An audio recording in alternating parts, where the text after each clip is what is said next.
le média, les experts. Excellente journée, tout de suite c'est l'heure de parler sport dans les experts sur M. Selon l'OFSP, environ 43% des adultes sont en surpoids en Suisse et 12% souffrent d'obésité. Alors le sport est souvent la solution pour perdre du poids. Est-ce qu'il faut vraiment se focaliser que sur la perte de poids lorsque l'on fait du sport? Pour y répondre, nous sommes avec Véronique Lugrin, notre physiothérapeute et préparatrice physique en mouvement. Bonjour Véronique. Bonjour. Alors Véronique, finalement, est-ce qu'il faut vraiment se focaliser sur la perte de poids lorsque l'on fait du sport? Alors, est-ce qu'il faut se focaliser dessus? J'ai envie de dire non. La première raison pour laquelle les personnes font du sport, c'est quand même pour être en bonne santé physique et mentale, parce qu'on sait que le sport, c'est la raison qui nous met de bonne humeur et qui est la meilleure des drogues, et aussi le meilleur thérapeute. Par contre, sur l'aspect de l'obésité et du surpoids, est-ce que l'activité physique est une des seules manières pour perdre du poids? La réponse, elle est quand même oui, avec un régime adapté, bien évidemment. Mais on sait que maintenant, si on fait juste un régime, on ne va pas pouvoir perdre du poids durablement, tout simplement parce qu'on ne va pas pouvoir créer de la masse musculaire. Donc il n'y aura pas de perte de poids qui sera efficace sans avoir une activité physique accompagnée du régime. Donc l'exercice, c'est obligatoire pour perdre du poids. Ça, c'est certain. Il faut toujours faire un distinguo entre la quantité des aliments que nous mangeons et puis la fréquence d'activité physique.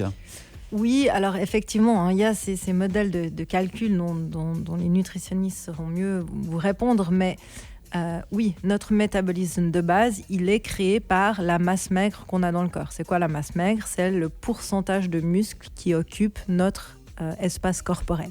Plus notre pourcentage de muscles sera élevé, plus on va avoir un métabolisme haut, c'est-à-dire plus on va brûler des calories au quotidien en faisant rien et en dormant. Plus on a un métabolisme bas, donc plus on a de gras, moins on a de muscles, moins on va consommer d'énergie. Donc ça veut dire que lorsqu'on a beaucoup de muscles dans le corps, on peut se permettre de manger plus, tout simplement parce qu'on va brûler plus. Mais pour ça, c'est la raison pour laquelle, quand vous allez chez un diététicien ou chez votre médecin, on va faire des BIA ou des DEXA qui sont des analyses corporelles pour aller mesurer la quantité de muscles qui occupent votre corps et la quantité de gras. Et on sait que pour être en bonne santé, pour avoir un bon système immunitaire, pour avoir un bon métabolisme, pour avoir suffisamment de ressources, en effet, il faut beaucoup de muscles. Et du coup, si vous avez beaucoup de muscles, vous pouvez vous permettre de manger plus. A contrario, si vous mangez beaucoup mais que vous ne faites pas de sport, évidemment, vous allez brûler moins que ce que vous consommez. Donc, du coup, vous allez prendre du poids. Et donc, c'est pour ça que quand on fait du sport, pour perdre du poids, il y a deux buts. Une raison, c'est on va faire un régime adapté, c'est-à-dire qu'on va consommer possiblement moins d'énergie, on va manger un peu moins ou certainement manger mieux. Et on va faire de l'activité physique pour construire les muscles et brûler plus d'énergie, donc perdre encore du poids et aussi être en meilleure santé.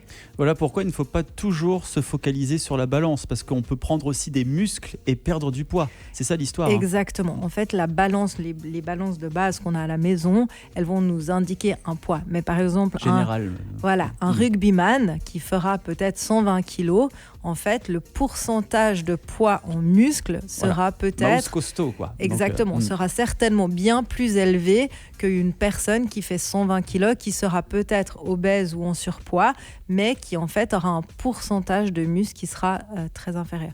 Et on sait vraiment que la quantité de muscles qu'on a dans le corps, elle détermine notre santé physique au sens de l'aspect métabolique, mais aussi de nos défenses immunitaires. Plus on a de muscles, plus on sera immunitairement protégé.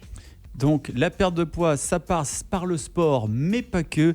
Merci beaucoup pour toutes ces précisions, Véronique Lugrin. On va se retrouver la semaine prochaine, en pleine forme, en mouvement comme d'habitude et avec le sourire pour d'autres conseils sur le monde du sport. On vous souhaite une belle fin de semaine. Un bon week-end. Aime le média où tu veux, quand tu veux.